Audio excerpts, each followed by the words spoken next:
We're live. Ask that question again. Who's the better player, Manu Ginobili or Tony Parker?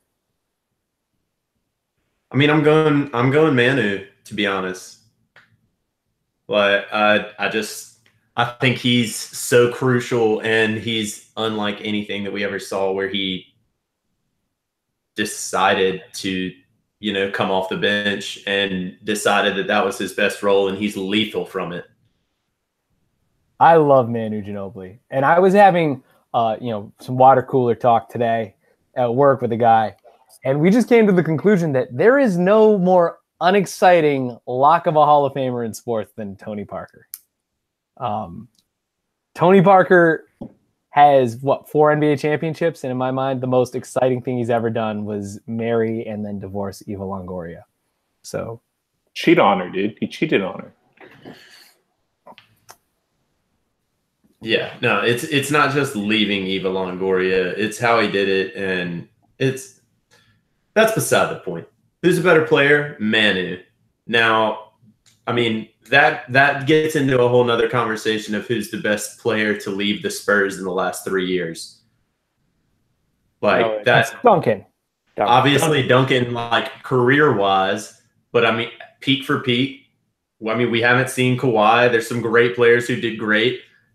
Duncan is the answer there, but I mean, there's some phenomenal players who have dipped out of that team, and now they're the Toronto Raptors of Texas. Yeah, Manu is kind of the straw that finally broke the camel's back, that the Spurs current iteration is not the Spurs of our childhood. It's sad. It's sad to see, but as it's sad to see go, it's about that time of year where we see NBA storylines go away for a little bit. So it's cool to have that one pop up and actually mean something on a day that is so filled with everything football. I get that little taste of NBA back in my life, which everyone out there knows that I love so much. And we're coming up on a great season that doesn't have anything to do with Manu or basketball anymore. It's a little bit sad, but it's really exciting.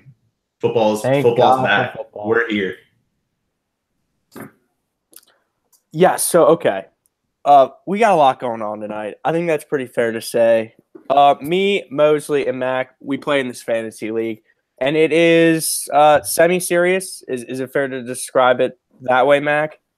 I would say semi-serious with the players involved, and money and semi-serious. Okay. And so I found out as of this morning, I think I got up, that the draft was going to be at 8 p.m. tonight, and then you quickly sort of texted me that this had been planned for a while, which is fine. It is what it is. We have a fantasy draft happening at 8. It is now 7:54 Eastern. So in 6 minutes, our fantasy draft is going to open, or at least one of them, right? We're hoping to do a Friends of the Show fantasy league, and that's something that we're going to be talking about a little bit later on. But eventually, me, Mac, and Mosley are sort of going to be doing this, which sort of leaves Alec to be driving us around conversationally tonight. And so with that said, thank you so much for listening. This is another episode of From the Nosebleeds podcast. My name is Andrew Levin. I'm here with my very good friends, Will Mosley. He hails from, we're going to say Spartanburg, South Carolina tonight. Will, how's it going, man?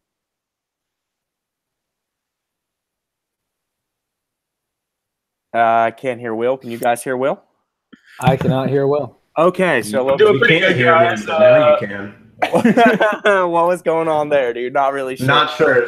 As usual, technical difficulties. It seemed like you were a little too focused there on the hand gesture that you had going on there with some very tasteful artwork that you have over your back right shoulder, as always there, bud. It's the same thing that I always have hanging around the house, just beautiful pieces of artwork. And I don't know what you're talking about. I'm just loosening up my thumb for this draft, man. I got to be quick on the trigger. I feel you, man. The man, the myth, Mac Young, sitting in, dude. How's it going? Asheville? Still in Asheville, right? Yeah, still in Asheville. Haven't moved yet. Loving it. I'm here. So Let's do it. I guess I immediately thought of your boy Joe Thomas when Alec brought up the most boring first ballot Hall of Famer of all time. He's got to be on that list, right? Yeah, I think that is a great argument, and I don't see anyone beating that. And of course, our man Alec Uweki sitting in from the Northeast. How's it going, dude? Good. How's it going, guys? We're doing fine, man. We're doing fine. We're sort of ready to see where you take us tonight. And I really love this Manu conversation, because I have to say, and I know we texted about this a little bit earlier this morning, like the Spurs as we know them are dead, right? Like we can say that now. Like with Ginobili gone, Kawhi's not there, it's done. Like Pop is there, of course, and like he can rebuild around LaMarcus or whoever he chooses, or maybe DeRozan. I don't know how really, what his plan is for DeMar, but they're dead, right? Yeah. Well, not only are the Spurs dead, but the quality Spurs old man type player is gone. And I think that's the thing that I'm saddest for. Like the Spurs have, and this is going to Spurs have exciting superstars, right? LaMarcus Aldridge, sometimes willing to take a backseat to Kawhi, but is also a guy who will complain a little. And DeMar DeRozan, I wouldn't call him, he doesn't complain at all on the court, but he's a flashy player. Long gone are the days of the work hard, nose down, grind them out Spurs. Mac Young. Do you know who would be a great point guard to add to that team? Just to keep that kind of hope of the old man ball alive? Jamal Crawford. I would love to see him in a Spurs uniform and kind of keep that old man style of basketball relevant to the Spurs. Okay, so you're sort of just trying to hold on to this identity at all costs. I mean, I was born in '93, dude, and that's kind of how it's been. How long has Jamal Crawford been in the league? Can someone figure that out, please? He's got to be one of the longest tenured players in the NBA currently. He's in his late 30s. Really? His style of play will never change. Yeah, I would have said he was way older than that. I would have said he was way, way older than that. But yeah, dude, immediately what I thought was like, it's done. I mean, the 5 championships that they won, very impressive, but seems like a sort of different guard, a different regime moving in San Antonio, dude. And the only thing that really has outlasted it all is Greg Popovich. And I guess if I were a Spurs fan, I would sort of have to trust in him and what he's doing. But not a lot of familiar faces left on the Spurs roster. No, yeah, Jamal. It's sad. It's so sad to see. Patty Mills. Yeah, but you don't expect him to stay very long, do you? I mean, I think I've heard his name tossed around in like 12 different deals when they were looking for Kawhi to move. So, they're not dedicated on that. And I don't know. It's still, as long as Pop's around, I do have faith that the Spurs will end up looking still like the Spurs. They'll give us 45-plus wins, 50-plus wins probably somehow. And we'll all be amazed, and he'll pull it out of LaMarcus and turn him into an old man power forward. And DeMar DeRozan already only shoots 2-pointers, so why wouldn't he love that? I mean, I think that we're going to see a similar team. It's sad to see all of those guys go, but I haven't given up completely that we've seen the end of the old man basketball. It's not only the just the type of play that we see out of Spurs players. Let's talk about Tim Duncan dominating the elbow, right? You don't hear about anybody dominating the elbow anymore. But on a similar note, and I do kind of want to transition into football because we are in football season now. Let's talk about not maybe the most old man player in the league, but the most new wave player in, maybe in my opinion, all of sports, Odell Beckham Jr. just signed the richest contract in NFL history for a wide receiver. Still on the board in the fantasy draft, by the way, boy. 6 picks in. He's still there. Oh. And not only is it the richest contract, he averages $20 million a year over the first 3 years, which means that if you look at this, the Giants, and this is my take from it, is that the Giants are looking for Eli Manning to retire next year. Because why? Because you can't pay a quarterback and a wide receiver that much at the same time if you plan to be competitive, which I do believe they do. So how do you do that? You draft a quarterback and then pay your wide receiver like he's a quarterback, which is a gutsy move, especially when we've talked about this. Odell Beckham is not a 16 gamer. Well, if Eli retires, don't they still have to pay him out the rest of his contract? No. I thought that's one of the good ways to get out of paying a contract, especially in the NFL. Force someone to retire. No, I mean technically you choose to retire. You could write it in to get some pay after you retire, and a lot of times contracts, especially a good example is Bobby Bonilla in the Mets, will get extended many years out. Okay. Well, how many years does he have left on his contract? Eli, I have no idea. But what I'm trying to say is that you have to pay a contending quarterback. If he's a starter in the NFL and he's not on a rookie scale deal. Because the Giants are a New York team, they always consider themselves contenders. So they will have a plan for having a well-paid or high draft quarterback. And I think that's something that people aren't pulling from this. I mean, I do agree with all your points. I could see that he's going to leave the game because he's not that good anymore. I mean, he's so inconsistent. Not really that good. He's not really, in my opinion, one of the better half of the quarterbacks in the NFL. And can you win with a quarterback that's not one of the better half of the NFL? No. You can't win it all. So, yeah, I mean, the only reason why you would sign this guy to stay for this long is you have a plan, or you're tied to the fact that whether you're good or not, this dude is putting asses in the seats. And that is another thing that Odell Beckham does. But at the same time, I just don't see the value in it. Call me an Eagles fan. Call me a Giants hater. Because I'm both. But I can't remember a time when a wide receiver won a Super Bowl. Or when Odell Beckham was the reason that the Giants were a winning team. Okay.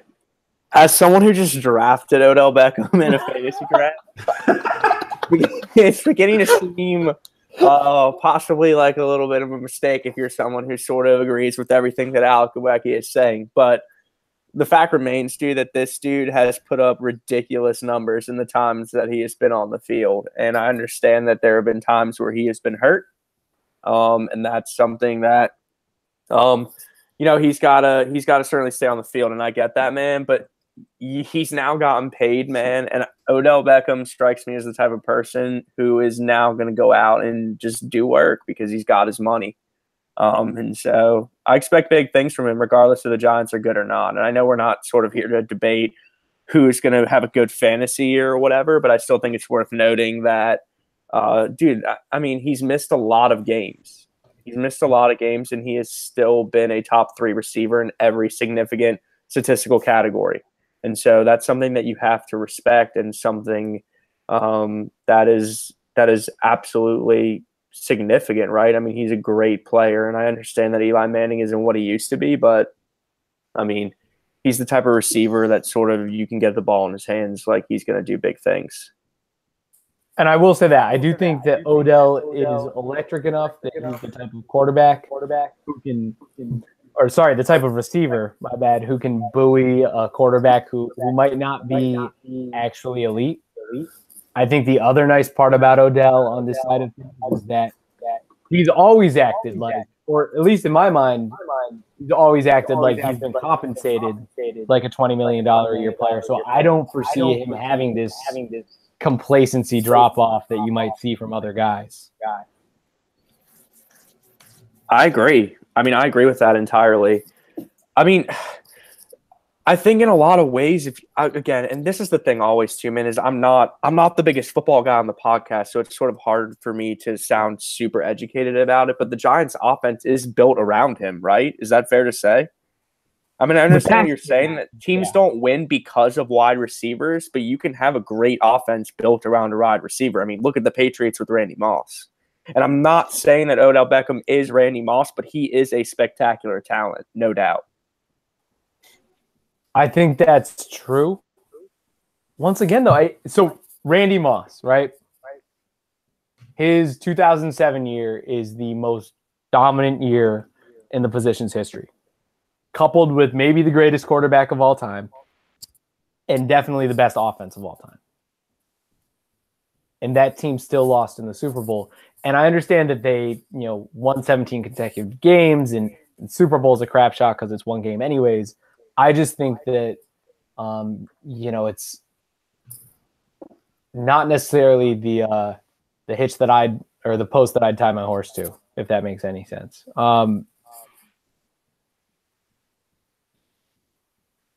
In other news, how's this fantasy draft going? Can I get a little? No, that's good. Let's check in on everyone. I'm happy you said that. We're actually at a point now where I think some people in the podcast are about to be drafting. I've made 2 picks at this point. Mosley and Mac, you each have made 1. Is that correct? I've made 2. We've all made 2. Okay. So let's go through it real quick. Will Mosley, who are your first 2 picks in the draft this year?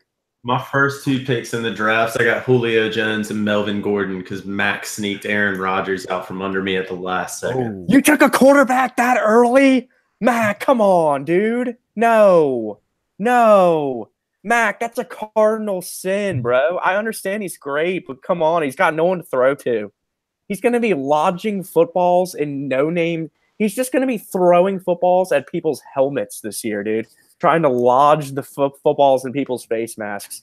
That's going to be the Packers' offense. Devontae Adams has caught some of the almost the most touchdowns in the past 2 years and some of the most balls in the past 2 years. How can you say he's a nobody? He's a solid number 1 receiver.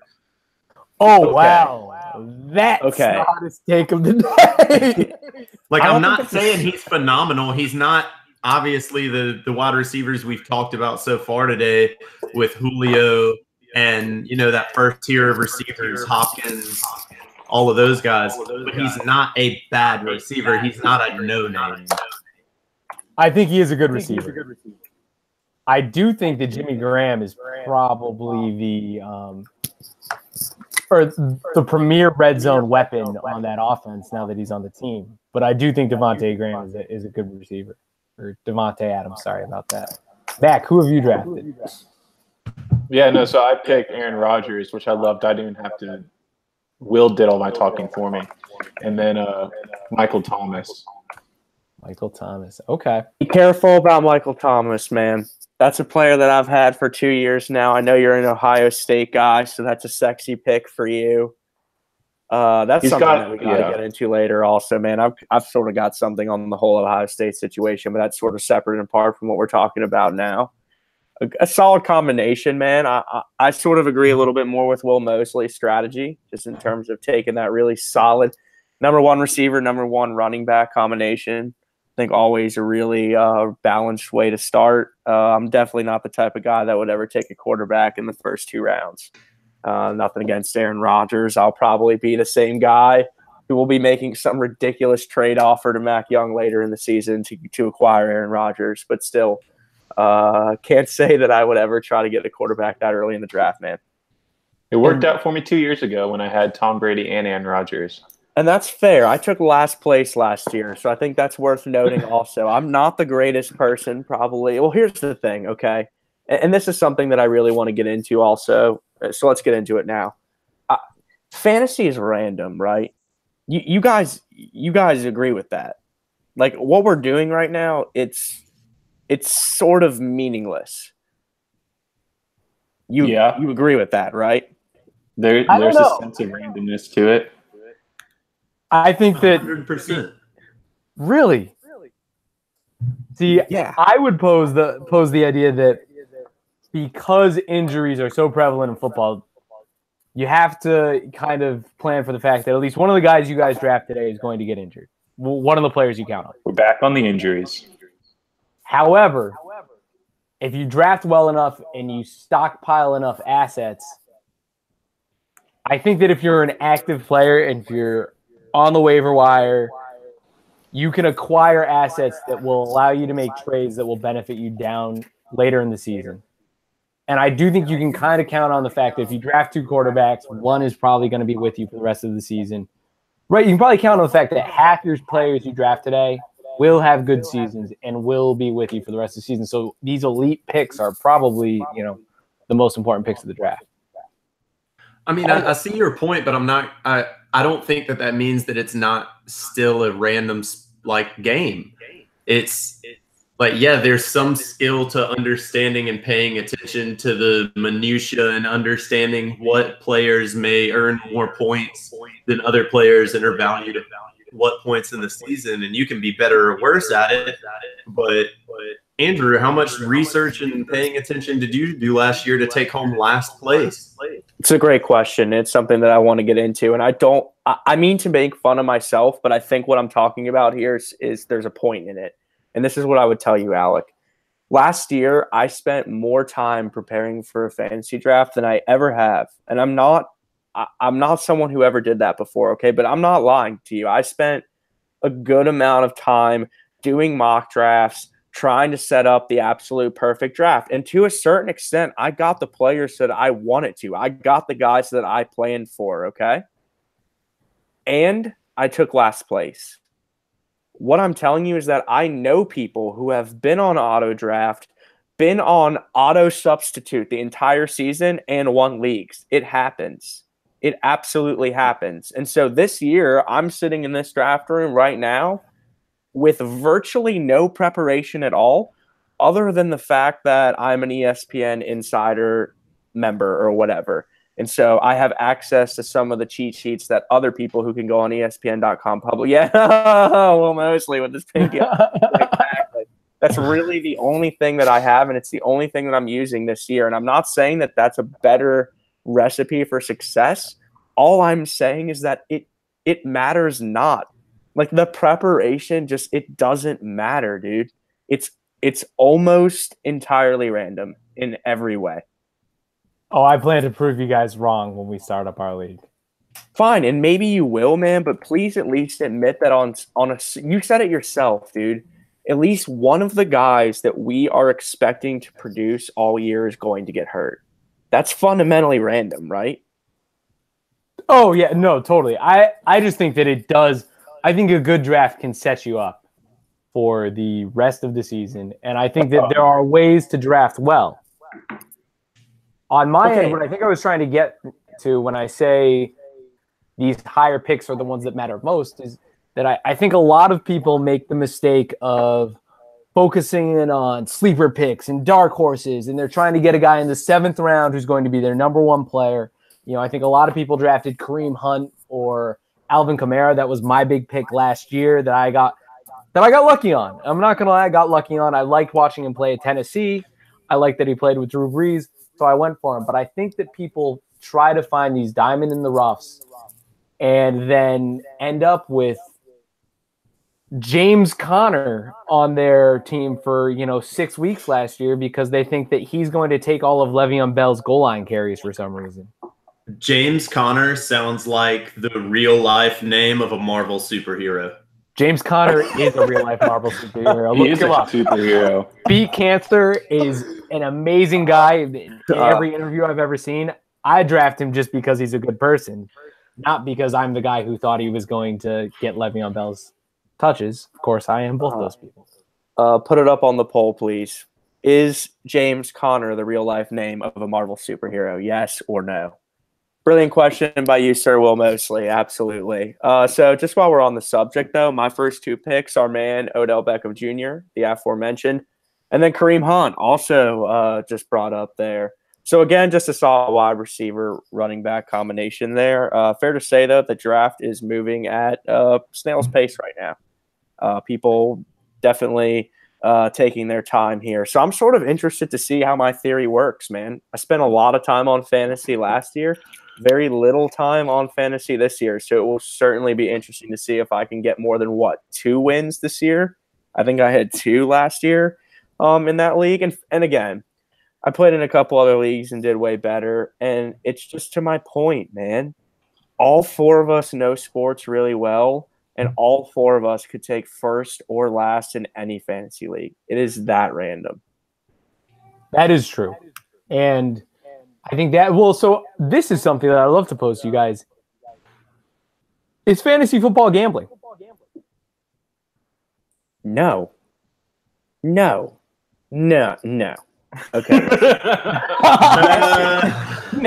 No. Okay.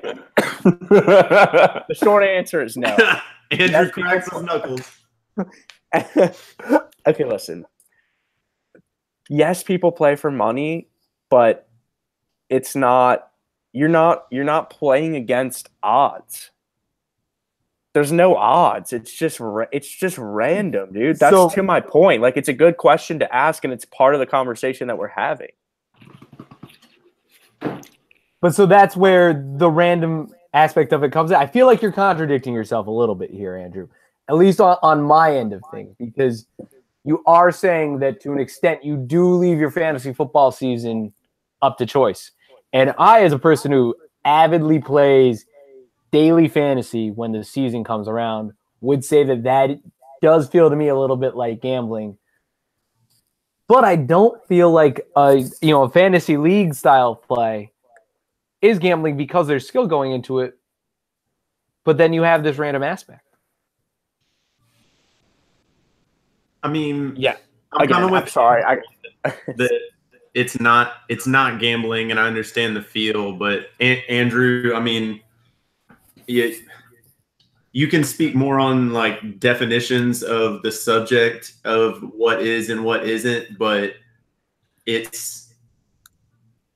it does feel more like a game. And I mean, I guess technically, yeah, it's gambling because you're betting on something that you don't have full control over. But at the same time, I don't know if it's the same thing when the word is used in everyday life.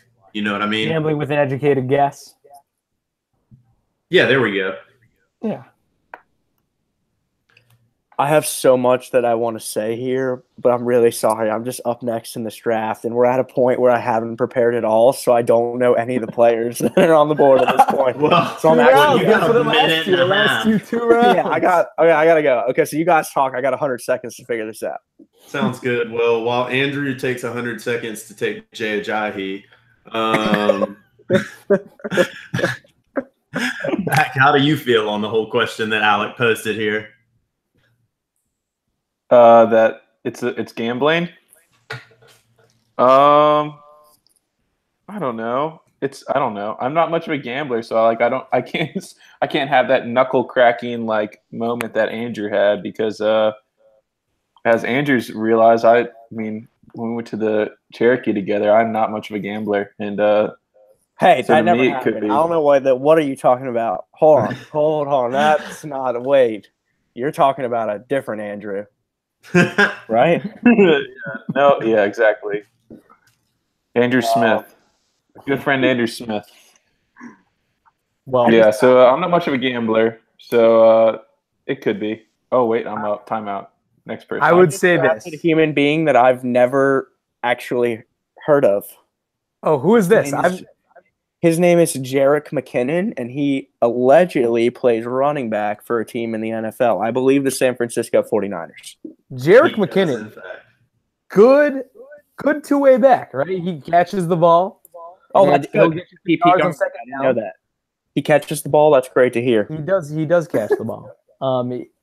Now, in my opinion, that pick says that you think Jimmy Garoppolo has been doing more than dating porn stars this offseason, and has been chucking the pigskin around with Kyle Shanahan. It might amount to something. You know what, Alec? I'm really glad you brought that up. Jimmy Garoppolo has quickly become one of my favorite athletes that exists. And it's not just because of the porn star thing. It's just the whole the whole character of who Jimmy Garoppolo is as a human being is so awesome. The porn starring thing doesn't hurt. Oh, it doesn't hurt. It's part of it. No, don't get me wrong. It's a big part of it. Don't get me wrong. But it's the whole thing, dude. I mean, God, the guy is so. It's not even a sex thing, dude. I mean, he's so unbelievably good looking, dude.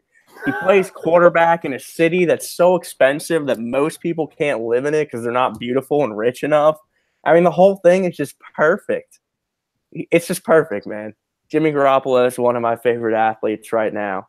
But hey, you're listening to From the Nosebleeds podcast. We'll be right back.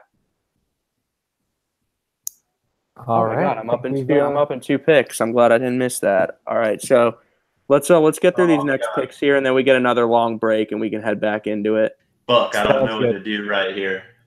I got 2 wide receivers and a solid running back. Should I go for Cam Newton or just take Demaryius Thomas? It's still early to take. Don't triple up on wideouts. Don't triple up on wideouts. You're right. I'll double up on running backs. Yeah. Dude, there's some good players left on this board right now. Is Gronk on? No, he was gone first round. I want my namesake, but that's not going to happen.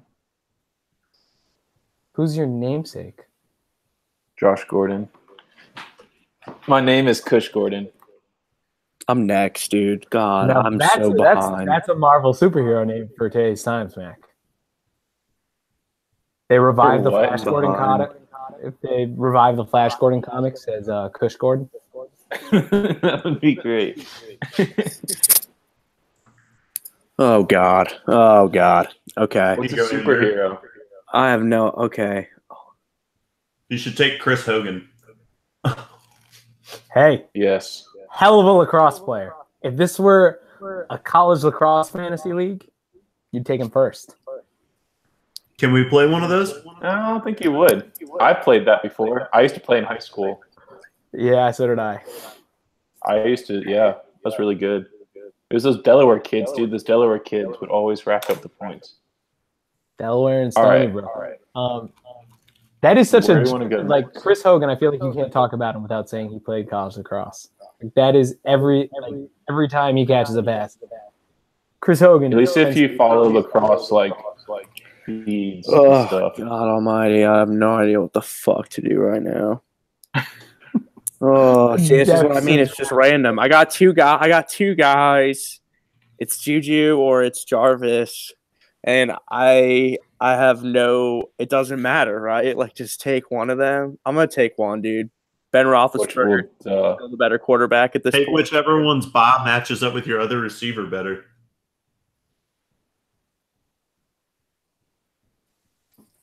Good pick. That was the correct choice, in case you were wondering. Let me get who what picks you guys have. I just want to know for my own selfish interest. I have Aaron Rodgers, Michael Thomas, Mixon, and Zach Ertz. I'm rolling with Julio Jones, Amari Cooper, Melvin Gordon, and Alex Collins. I have OBJ, Juju Smith-Schuster, Kareem Hunt, and Jerick McKinnon. Oh, Andrew. I might like Andrew's Gorson, team best right now. Gorson does not like your. Gorson is mad that you picked Juju, so that's a good thing. Well, I don't have the message right now because there's so much going on in my life. But tell him to go fuck himself. Tell him we're in the middle of a podcast. Tell him I said we're in the middle of a podcast not to bother me with his bullshit. Where do we want to go next? I do like the. All right, I'm still having a tiny echo on my voice. My volume's. I'm gonna get some more wine. I'll be right back. All right. Serena? Yeah, we can go into Serena's cat suit. That'll take me naturally into a conversation of sports that take themselves way too fucking seriously, which I'm sure will bother Andrew because you know where that conversation is going to take I know exactly where that conversation goes. That's good. So we can go into that now that he's not listening right now. I can say that. Get his mind out of the draft. Yeah, you want to bring us in with something like that, Will? Yeah, no, we can do that. And then I do think our power ranking could be drinking games. I did like that one a lot. I'll just have to take a second to, think about it for Me a minute. too. We'll I need feel to the break same again way. in a minute anyway. Yeah. What? All right, I'm sorry that I missed that part. What do you guys want to go into? Just listen.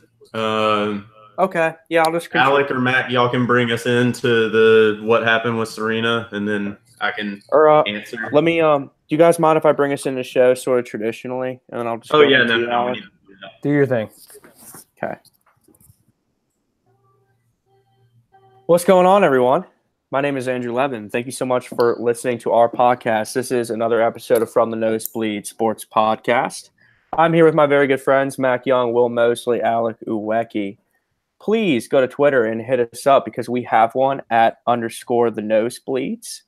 You can also go to SoundCloud, hit the search bar, go to From the Nosebleeds Sports, and that is where you will be able to find and listen to our podcast. So again, thank you so much for listening on this Monday evening, August 27th. I cannot believe that it's almost September. That is absolutely ridiculous. But September means U.S. Open tennis, and I know Alec and Mac are particularly passionate about one story happening around the tournament currently. Boys? So Serena Williams, and this actually isn't so much a U.S. Open. It's a tennis topic. The French Open is not going to let her wear her trademark, the newly famous cat suit. And I think Will and I have a similar opinion on this. Will, do you want to talk about how you feel? I don't understand it. This is ridiculous. Like, can you take yourself more fucking seriously? Like, you're not Wimbledon. This isn't a tradition of like all white and everything. Like, I get the French Open's like a phenomenal event and it's something unique of its own, but her cat suit's freaking black spandex, man. Like, what is so terrible about it?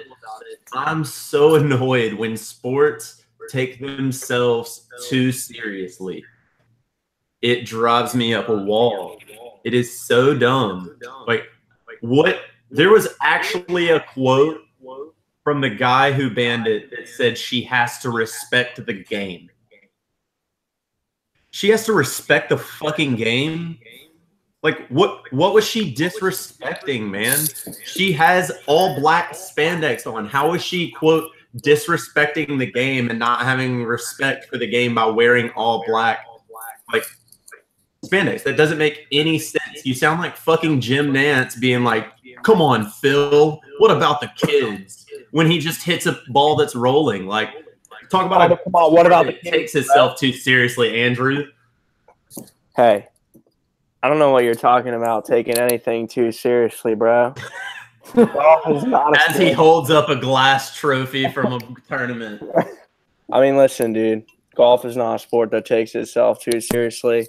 I've drank in every single beverage that I have consumed for the last 33 hours out of this, boys. And I may not stop. So I was going to get it in somehow, but brought this baby home this weekend, and I've been celebrating. It's been really good. It's been a really good 30 hours for sure. So as someone who has excelled in the world of a sport that a lot of people take way too seriously, how do you feel about Serena wearing all black? Is she disrespecting the French Open? Not at all. Not at all, dude. I mean, listen, okay. It's 2018, dude, and correct me if I'm wrong, but she's a Nike athlete. I'm pretty sure she's a Nike athlete. She is. Okay. And so, dude, this is what Nike does. Like, bold statements in athletics is something that it does. And mind you, as someone who comes from the world of golf, you may not think this is a lot, but there was a guy named Tiger Woods who started wearing shirts that didn't have collars on them. And when he was doing that at first, that was like a huge thing.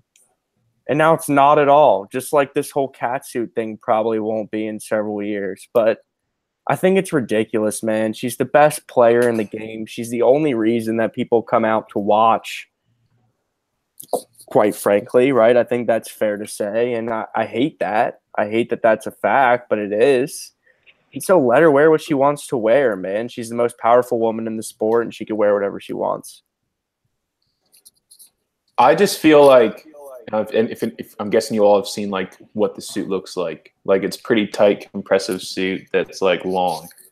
But I feel like the only reason they banned it is because of like she is just so jacked and she does not have the same body type as any of the other girls she's playing against.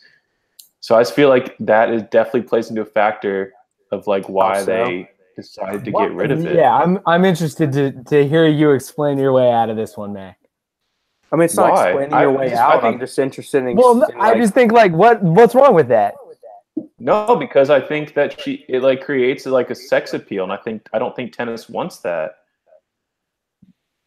And I think that because of like how just she's just so strong and just so like her body type's just so different than anyone else she's playing against, that I think that definitely plays a factor into them banning it. While if Simona Halep was playing in that cat suit, they would not have the same. I just don't think it would be banned. I mean, I think because the compressive on Serena Williams like plays a huge factor in why they banned it. I mean, I agree that does play a factor, but I just feel like this is just a personalized attack at her. It's not a personalized attack like it's sex appeal, because you already let every other tennis player, women's tennis player, strut out there in tiny short skirts. Like, it's not like there's not sex appeal in women's tennis, man. People watch Maria Sharapova not just because she was good. Like, she's also gorgeous. Like, that happens. People do that. And that's something that's in the sport. And I don't understand how just stopping Serena from wearing this cat suit is supposed to correlate to less sex appeal in the sport, or how that's more of a sex appeal than any of the other outfits that are already on. So from my understanding, and I think I agree with Mac now that I fully understand what he's saying, is I think it's more that tennis doesn't love the idea that their player is no longer this dainty, skinny little girl. And that's the thing that I find just maddening. I actually got in an argument with the same guy I was having the cooler talk with at work. He's a big tennis player, and he can't stand Alec, do you ever work at work, or you just sit at the cooler and talk sports with people? I mean, God, I'm really good at it, so they keep me around. 35 different conversations today with different people on sports topics. Are they paying you to just talk sports at the water cooler with people? Exactly. Oh, gosh, I shouldn't. Oh, gosh, are you revealing your side? God, never mind. Alex, a great worker. Hey, Andrew Levin here saying to Alex Company directly, Alec Owecki is a great employee. Thank you, Andrew. But this tennis player or former college tennis player who, much like the guy that Will and I were talking about, who takes the sport way too seriously, just can't stand Serena and the fact that she athletes the game and doesn't have to learn some of the finesse positions. And I say, shut the fuck up. Serena Williams is the reason people watch women's tennis. She is not. She doesn't have to respect the game because she is bigger than it. Your TV ratings, sir. The fact that she pays your paycheck because people do not watch women's tennis for any reason other than Serena Williams. In my opinion, I understand that tennis fans would watch women's tennis, but I don't watch a match if she's not playing, because that is an athlete I can respect. I don't watch tennis if she's not playing, dude. Yeah. And by the way, while I'm on the topic, put it up on the poll, please, Mac. Is Andrew doing better at saying dude less, yes or no? What would you say at this point, Alec? Am I doing better at saying dude less? I think you are doing better at saying dude less, but now that you've brought dude the word into the conversation, you're probably taking a hit. I mean, let's be honest, dude. The conversation is interesting, right? But the catsuit, you can't argue that it's one of the better outfits in recent sports memory, right?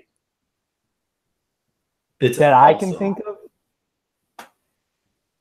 It's I awesome. mean, most sports have uniforms on, so Because, well, here's the thing, right? Tennis and golf, I think they lend themselves to creative dress, right? Because, like, it's an individual sport. You can wear what you want. And so I got to thinking about this earlier when we're texting about the catsuit conversation. For me, it's like Ian Poulter wearing the skipjack pants. I don't know if you're aware of who Ian Poulter is or who Ian Poulter is. He's a golfer. He's from England. And occasionally he breaks out a pair of pants that look like the British skipjack flag. That was immediately what I thought of just in terms of like amazing outfits that athletes have worn. Certainly you have to look at Rafa Nadal in tennis, like the color combinations that he puts together. But dude, the catsuit is, like you said, Alec, it's just power, man. Like it is a power suit. And the fact that they're not letting her wear it at her own national championship is ridiculous. And Yeah, no, it's completely ridiculous. And I'll give you one better that goes to your own sport that we've taught into. And I'll take it. The best, most iconic clothing of all time is what we've talked about Sunday after Sunday this summer whenever he's in a tournament, and that's Tiger wearing red. When you see red on Sunday, people think Tiger Woods. When you see a red polo, that's the first thing you think. It's so iconic. There's so many memories of him wearing it, and it holds such a special place that there are some great outfits out there, but I think Tiger's red is still going to just forever be with me. I would like to give a shout out to it's John hard to Daly. beat that for sure.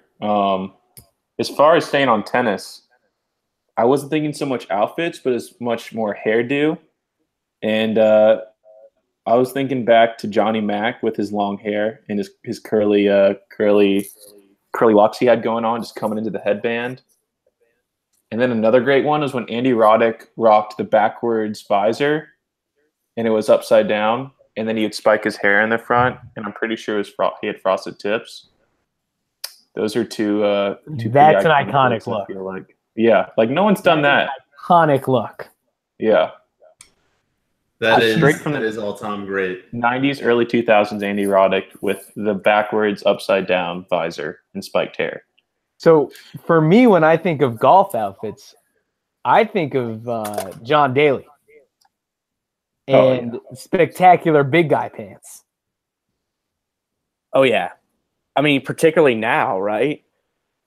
Like the pants that he wears now are out of control. I think they're a little bit over the top, to be honest, but I understand what you're saying. Very well known for the way he dresses. John Daly's just an interesting dude, man.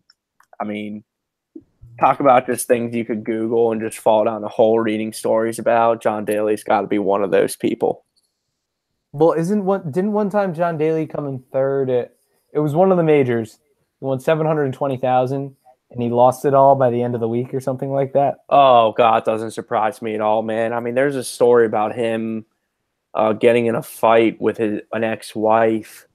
And so they're crossing a bridge, I guess, from, gosh, what would it be? It was, I think you can gamble in Arkansas, but you can't somewhere else, right? And I could have that wrong. And they're crossing a bridge from one state border to the other, and he's fighting with his wife about money, and he just starts throwing thousands of dollars out the window on a bridge. I mean, that's how reckless he was living at points in his life. Gosh, yeah, dude. I mean, I could talk about John Daly for a while, but I mean, it just sucks, dude. I want Serena should be able to wear whatever she wants. I mean, that's really the point that I have to make. I have one more question on the clothing aspects. Can we give Kyrie's black face mask when he breaks his face as an outfit?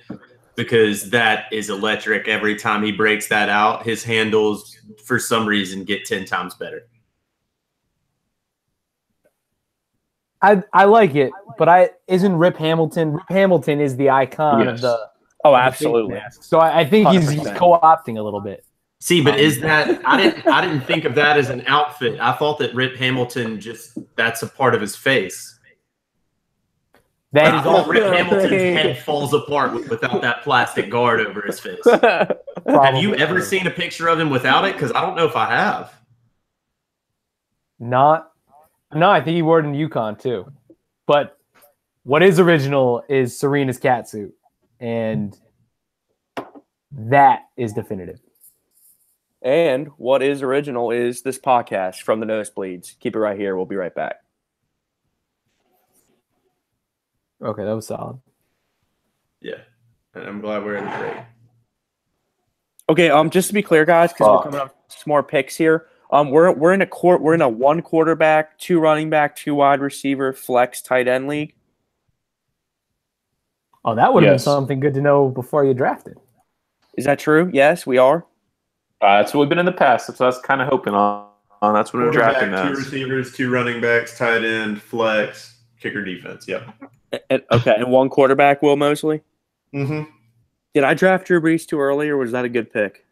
No, I fucking was going to take him on the next fucking pick if you would have left him. I'm a little bitter. I had to settle for Kirk fucking Cousins. Oh, God, I'm up.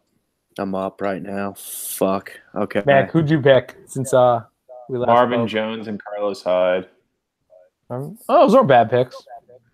No. Wait, betting on the. I got Kirk Cousins and Deion Lewis. I like that. You guys are in a PPR or half PPR? Half, right? Yeah. Anybody exciting still on the board? Maybe not good, but exciting. Chris Hogan's still on the board. No, not really. Carson Wentz. There's a lot of quarterbacks now. Well, I mean, I like Carson as a second half of your fantasy player, but if Pat Mahomes is actually good, I think Sammy Watkins could be a sneaky pickup. I think Sammy Watkins could be a sneaky pickup because I feel like he's the type of player that Pat Mahomes is used to throwing to because he just chucks the ball. But is Chris Hogan a dumb pick, dude? I wouldn't go for it, to be honest. I feel like there's a reason why everyone snaps him up for the past 15 picks. Took him, dude. I don't know. That might be bad. I mean, it's never a bad idea to go for the white guy from New England. That's going to be their number 1. Bad advice. They did. Hey, they cut Eric Decker every year, and it's always worked out. Julian Edelman or Amendola, and it's usually done me well. Yeah, we're rolling through right now. The draft has me sitting at taking Phillip Rivers or Jimmy Garoppolo in 17 picks. All right. So, want to do a power ranking?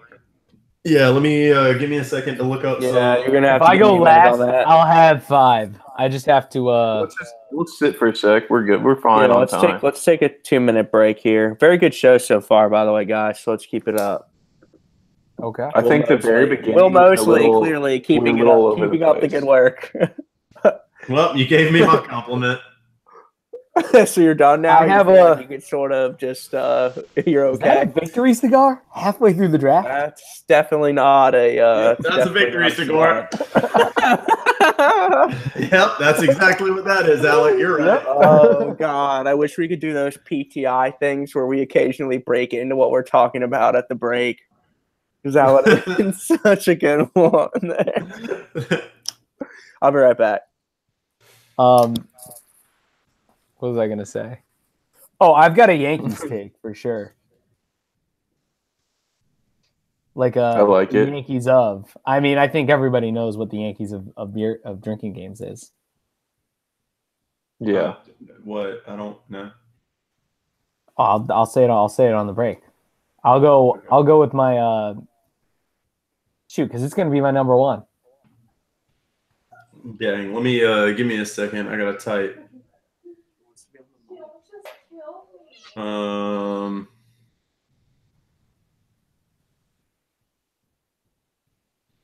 I gotta type some of these up.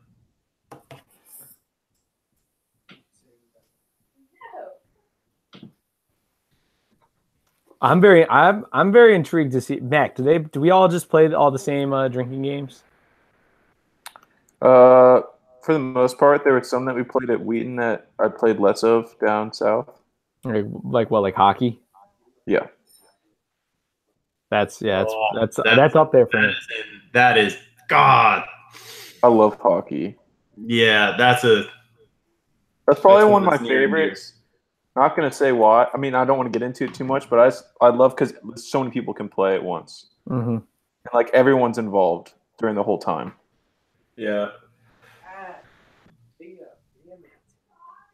No, I was saying I was doing All right, I What got is that 6. I got drinking 5 in game? an honorable mention, and I'm not sure which is which yet. So that's What's always that? fun. What's that? It's like beer pong, but it's like war or something. Oh no, you're talking about fucking. Fuck you. Well, there's a couple. There's Like, beer like, fuck die. you. 21 There's- cup? No, there's beer die, and you're talking about the one, Mac, where you throw it against the other person's beer and it bounces off. Beer ball. No. Beer ball. No. What are you thinking of? There's like a big stack of cups in the middle. And there's like a circle. and Oh, fuck. Like that. Yeah, there's a ton of cups in the middle, and you have to try to bounce it into your cup and pass it to the next person. Yeah. Are you talking slap cup? Yeah, maybe it's No. a slap cup. But I think there's like war or one or something like that. I'll look it up. We still have a minute. Yeah, hold on. Yeah, let me roll through this real quick. Civil War. I have a definitive 5.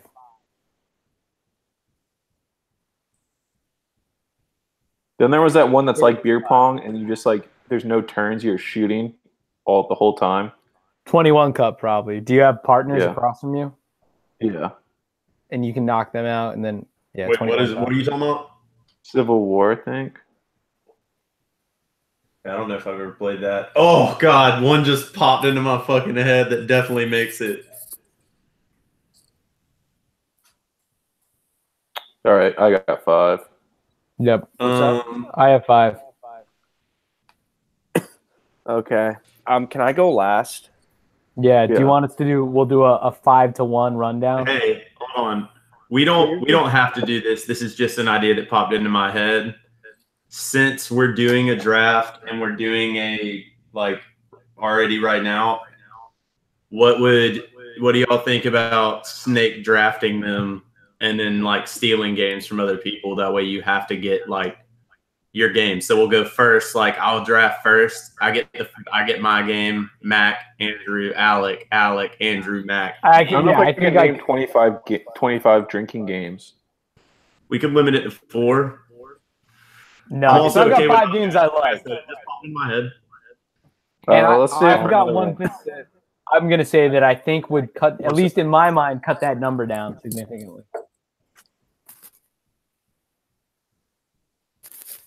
Let's just stick with the 5.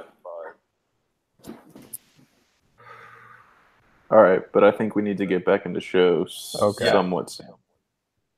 And this, yeah. Yeah, because we're sitting at right at an hour on the YouTube live. When he sits down, we'll jump right in. And then this should be 15 to 17. Yeah. I feel like that's probably where we'll end up. With kind of a close at the end. Dude, Matt, why is fucking Dildo Schwagen fucking Dylan trying to fucking get everyone to draft Corey Davis? I don't know. I haven't really been paying attention because he's just been pushing in the comments. He's been pushing Corey Davis for the last 14 people. He was trying to push a kicker for Phil, and Phil picked up a kicker. Jesus Christ. He said, Phil, you need a running back. Phil, you need a kicker. Phil, get a kicker. Phil picked a kicker. Phil, you need a defense. Phil, get a defense. Phil did not get a defense. No, he did get a defense. That's amazing. He's just going with what Dylan's saying. You know why that is probably? Because he's probably going to trade all of his team to Dylan and let Dylan win again. Fucker. All right, so here's the thing. I don't have a problem going into a ranking again, but I would like our transition into it to be more natural than just like, hey, we're going to rank. If that makes sense. Andrew, you've been drinking out of a cup for the past 36 hours. That's true. I have been drinking out of a cup for the last 36 hours. I think Yeah, there's that's one a good right transition. No, let's get into the show for sure. I'll start right there. Andrew, you've been drinking out of a cup for the last 36 hours. Yeah, I actually I don't know if a cup is the right word at this point. It's a Would it be a gauntlet? It's A vessel? Yeah, Alice. a chalice maybe is the right word. I won a fairly significant golf tournament this weekend, and for that I won 2 trophies, one of which I'm not allowed to take home because it's like 150 years old, or at least part of it is. And the second one is like a glass chalice that I have been celebrating out of thoroughly for like 30 hours now. And so it's cool. The timing of it was great because I've got a couple of days off here, so it's been like a really good time, and some different beverages have been consumed, and it's been fun for sure. Dude, I would absolutely hate to see that be the Death Cup in any drinking game. Oh god, That is just a giant for the listeners at home. Just a giant goblet that can fit. What can that fit in there? Maybe like 4 or 5 beers, maybe. Yeah, I mean, put it this way, it can fit a pitcher of margaritas. Like, just to give you some sort of idea of like the type of thing that we're working with, like it's a huge cup. I mean, that's literally what it is, right? Like, I think like it's very nice and it's beautiful, and I'm very grateful to have one, and it's cool. It's a big moment for me, but like it's just a giant mug, right? And so like it's just begging sort of what can be consumed out of it. I think I may do maybe some Lucky Charms tomorrow morning. We'll see. But it's been a pretty good 30 hours for sure. Lots of kind of like a drinking game. I mean, honestly, like kind of like a weird drinking game. Wait, so how many been games of Flip Cup have you won with that being your cup? That's funny. None. Actually, my girlfriend's really concerned that I'm gonna break it because it's very heavy and the glass is very thick, but it's I don't want to knock it over, that's for sure. I actually don't know where I'm gonna put it because it is so unbelievably like fragile. I mean, it's so big and it just doesn't. I don't know what to do with it. Okay, Andrew, we get it. You got a big cup, okay? It's awesome. You're really happy because you got a giant cup. All right. Oh god, I'm next in this draft. Okay. I'll jump in. But just some backstory to our listeners. This whole last 5 minutes was supposed to be a segue into a power rankings about drinking game. Well, hey, I'm happy, on man. Andrew's cup. I'm happy. I'm really happy, dude. I'm not gonna front at all, dude. I'm not gonna front whatsoever. I am Clearly happy right now, and I'm very prideful, and so I don't have anything else to say about it. If you don't want to talk about it, but Anyway, what's up? So let's powering top 5 drinking games. I'm kind of interested in this because maybe the games we play in the Northeast are a little different than the games you guys played down south. But I think that there's some common denominators that might help tie together the broken fractures of this country. Okay, Alec, I'm so sorry to interrupt you, man. I drafted Drew Brees and I could have had Carson Wentz. Damn it. That's dumb. I'm sorry to interrupt you, Alec. I'm sure I'm pissing you off this segment, but that just sucks. Without further ado, Guys, I'm going to give you my list of, and what in my opinion are the top 5 drinking games. This is my power ranking. Number 1 is probably the simplest game there is, and that's Flip Cup. It's fast. It's action-packed. You make yourself feel it. And I think really quick, you got a table, you got some cups, you can play some Flip Cup.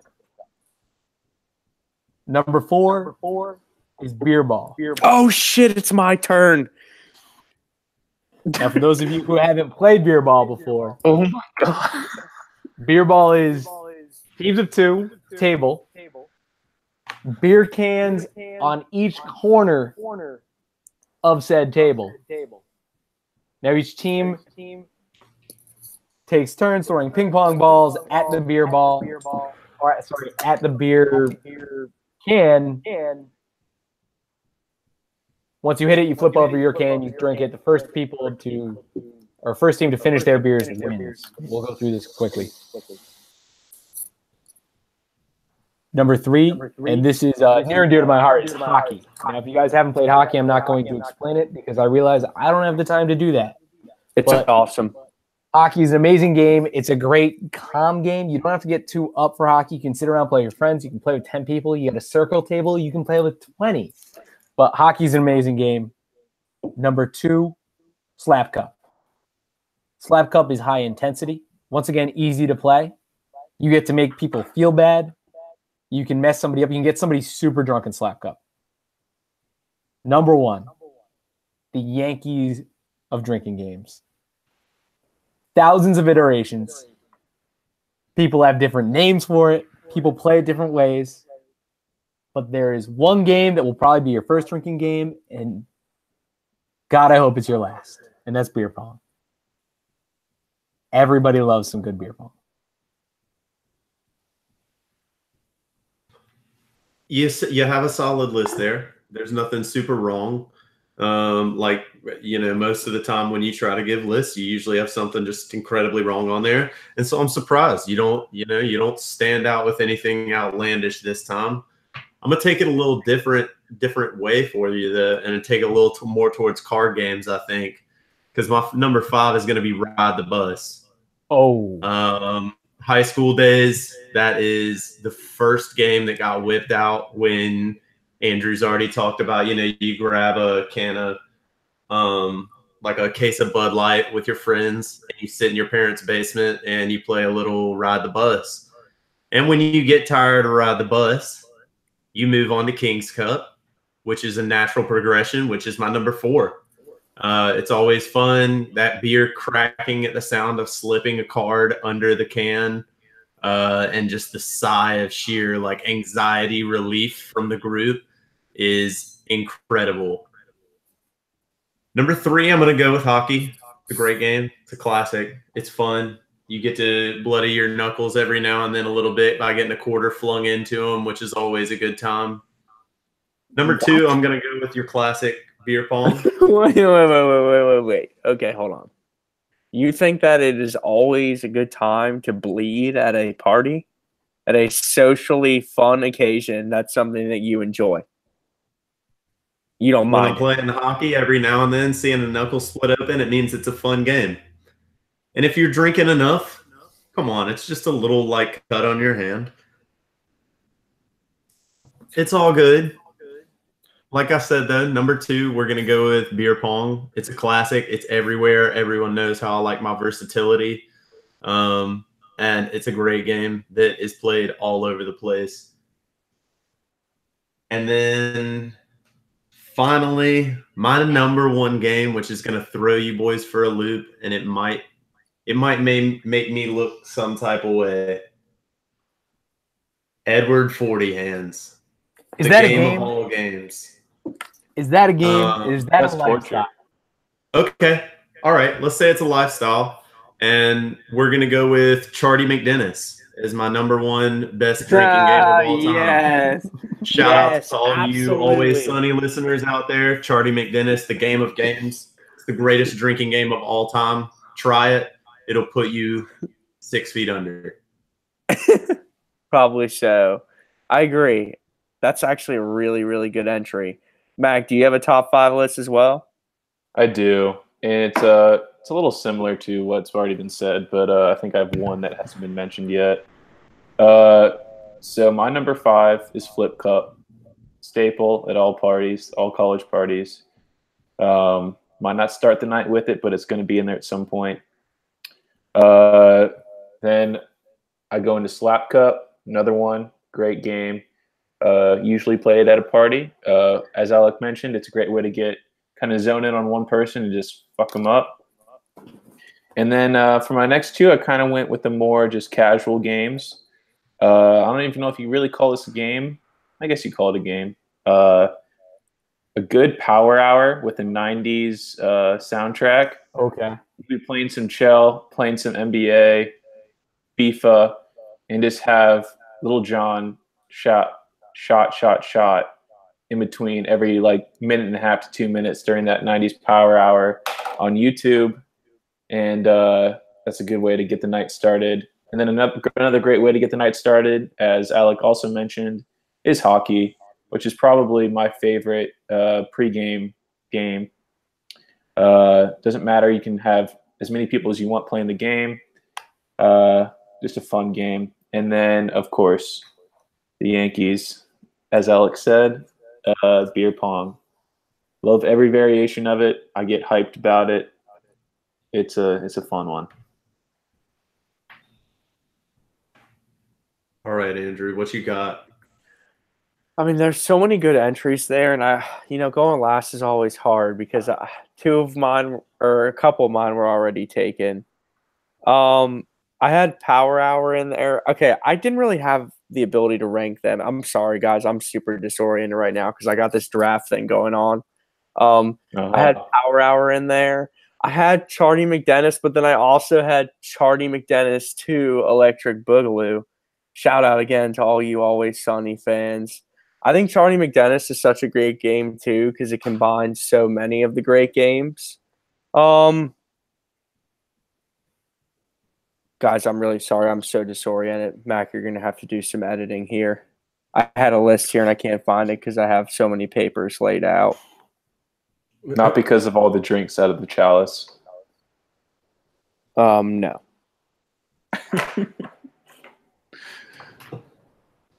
And I'm the one smoking and drinking. Yeah, really not. I'm just can't find it. So you'll have to give me a second. I apologize, boys. Oh, good.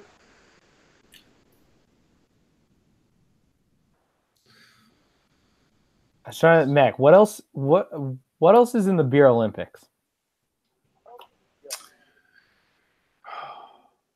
I think we went for like longest staff you can make in like a half an hour.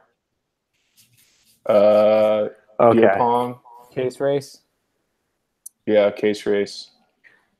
Hey, I'm ready to go, and again, guys, I'm really sorry about that. Start over. I forgot one that's You come to definitely start making over. my.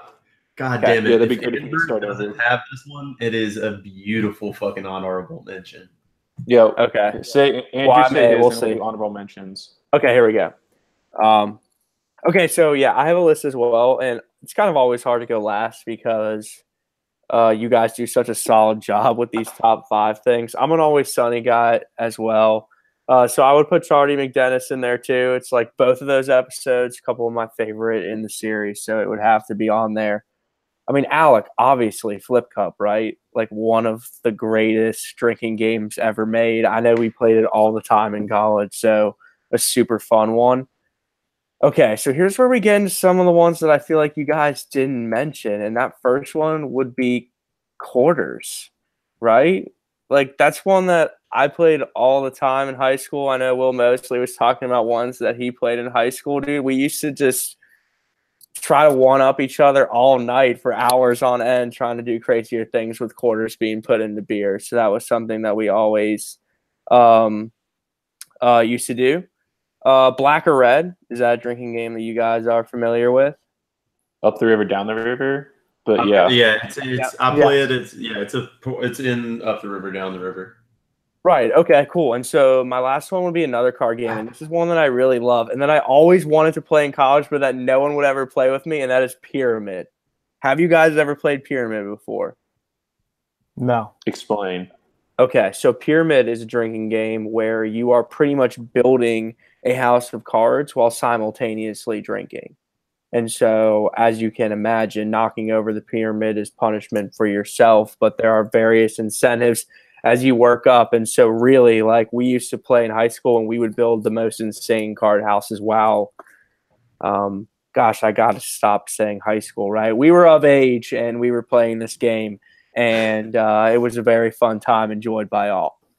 So, those would be my top 5 drinking games of all time. But, dude, there's so many out there, right? Like so many that I always feel this thing where we get off the podcast every week and then I think of like 3 or 4 more that I wanted to say that I just didn't. I think a classic one would just be a solid case race to start for a Saturday afternoon. Dude, if you're willing to say Edward 40 Hands, I feel like you have to put in case race as an honorable mention. You know, I am willing to put in case race as an honorable mention because I'm such an Edward 40 Hands guy. So along those lines, something that's near and dear to memories lost for me and Andrew is a good old-fashioned Tour de Franzia. Oh my gosh. Okay. And they're horrible and they're painful, and no one looks back on them with good fond memories if you have memories of them. And Andrew and I somehow turned Tour de Franzias into not only something that we did in college, but something that I would say that we excelled at in a way that it almost deserves to be on a resume. Yeah. Okay. Yeah, it's the worst. It's just the worst, man. I mean, It's are some horrible. of the best drinking games the worst though? Is that sort of the point? 100%. Because no one enjoys at the end of King's Cup when someone gets an avalanche and you're the last person avalanching and you've been playing King's Cup for 30 minutes and you're about to finish your case of beer because you've been chugging on an avalanche for 5 minutes because there's some jerk at the beginning of the wheel that just continues to chug. There's something fun about hating that moment. Which is part of a good drinking game, I think. I agree with that. And so on the theme of story being a little bit all over the place tonight, can we transition back to fantasy for one quick second? And I know we might be able to end the segment there, but if not, we can just continue on here, and I'm sorry. Who is this guy, Alec? Ronald Jones II? Could you explain who that is? Do you know who that is? Yeah, Ronald Jones II, rookie running back at USC. It's gone off the board. Ran a 4.69, I want to say, in the 40 at the combine. That was all the timing, and that was so good. Right as you asked about it. That was so good, Will. Okay. All right, hold on. Wait. Aaron Jones is suspended? What? Why is Aaron Jones suspended, Will? I don't know. Well, it says that he's suspended in the draft. Okay, I gotta figure this out real quick. Yeah, well, that sucks. But Alec, how do you just know all of the minute, like that? Of course, you're a mock draft guy. How many mock drafts do you do for fantasy? Being a mock draft guy, that's something I'm interested in talking about here, because you've said here on these very airwaves that you're a guy who loves reading the mock drafts for the NFL into the 7th round to see that Indy traded up 2 spots to get the lineman that they wanted in Mel Kiper's 2nd mock draft of the year. And so I'm interested how much preparation you truly do. Do you go through all of the insider websites that have the mock drafts? I do not. And that's where things differ for me, is that I feel like all you need to be a good fantasy football player is a level-headed, avid fan of the game. who's at least willing to check up on stats more frequently than maybe you should. But I don't read too many mock drafts because and as like jerky as this might sound, I think I kind of have my own opinions of guys, and I hate to have that. I hate to second guess things, but no, strictly college football mock drafts. We're pretty much in our third section of those. You've got your immediate post drafts. You got your post rookie camp drafts. We're at the post training camp drafts right now. Really excited for mock draft season to really ramp up. What? Incredible. Speechless. What? Speechless does this guy have everyone else on the panel.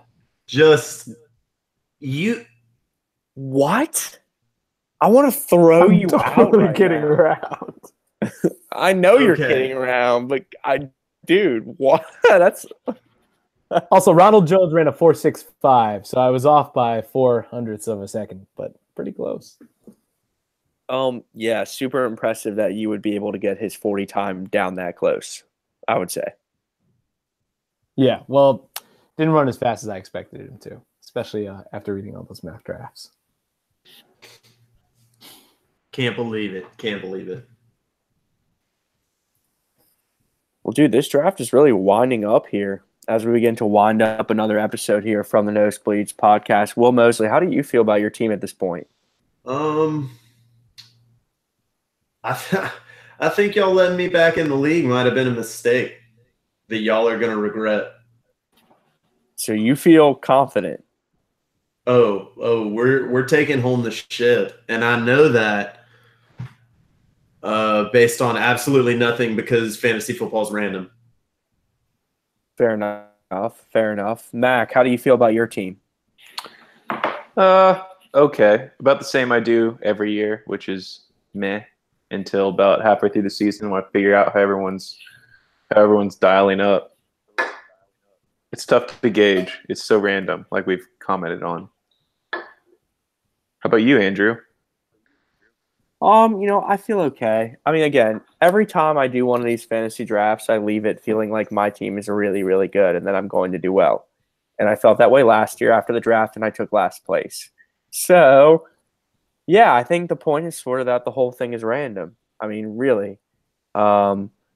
I don't know. Maybe we can let Alec be an unbiased bystander here, but we're going to take a quick break here. We'll come back, close up shop. This is another episode of From the Nosebleed Sports Podcast. Thank you so much for listening. We'll be right back. Are we done? No, we're gonna No, come I back think for we need to another end quick with something segment. on. Just do a something like we can just close, but something on our league. Yep, I agree Like with that. Yeah, I agree with that. So what is the plan? Who's creating the league? Because I can do that. Do we have 10 people? Yeah, I think we have. Everyone's already been picked. There's Okay. We just the haven't Yeah, moved we have 10. forward. Yeah, we have 10 people, then we can definitely move forward. Absolutely. I would say the one step in the process would be putting a group chat together. Well, I have it Done. in group me already. Done. Oh, awesome. And Hold on, let me go so, into it. Alec, do you Let me want to be see. commissioner? yeah, I mean, hold on. I feel like I am the least responsible person in this group, and it's probably could probably take some responsibility to. Okay, well, then we Andrew, can. I we're feel at like I do the 9. least, so it might as well be. Andrew, What's up? we're at 9 people without your brother, so I do need to add your brother into that group message. Okay, yeah, that's fine. I'll let him know. So yeah, that's fine. Why don't we end the show then with announcing you, Alec, as the commissioner, and we'll let you talk about it, and we'll just close shop. All right, All real right. quick, we want to do. Half Do you want to name the PPR. people? Are we doing full PPR half? I That's like full, but we decisions can for go them. half if that is what you guys prefer. Well, I mean, I don't have a preference, dude. I've been kicked out of fantasy for 3 years. He's back. The Dark Lord. Let's go. Alec, go you half. choose your commissioner. Yeah, you're commissioned. I'm asking you the important questions here. Okay. Yeah, we're Well, going. we'll bring half it back single in, and you can make yeah, okay. decisions live.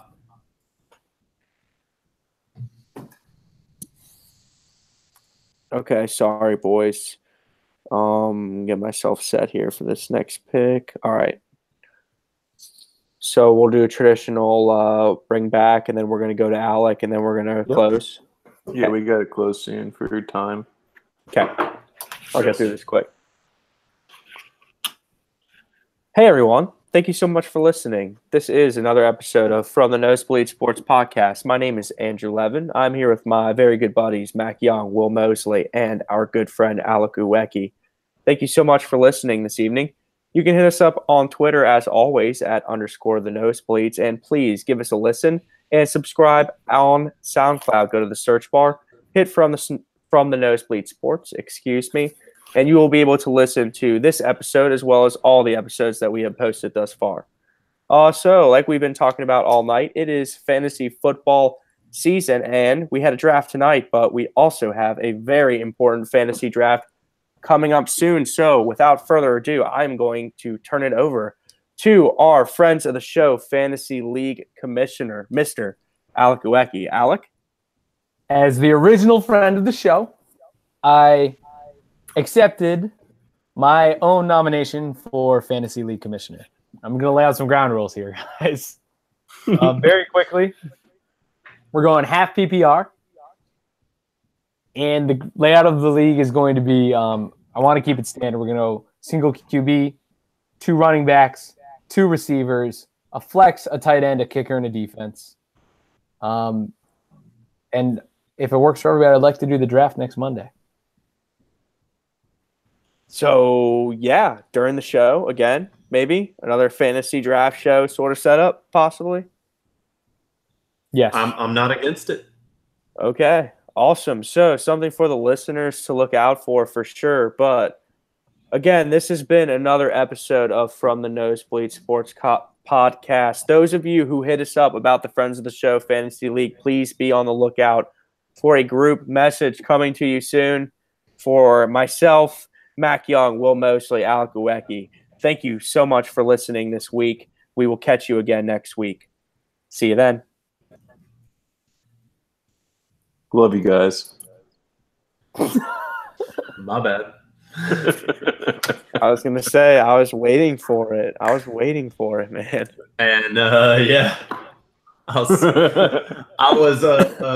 was trying to bait someone into drafting Nathan Peterman. All right.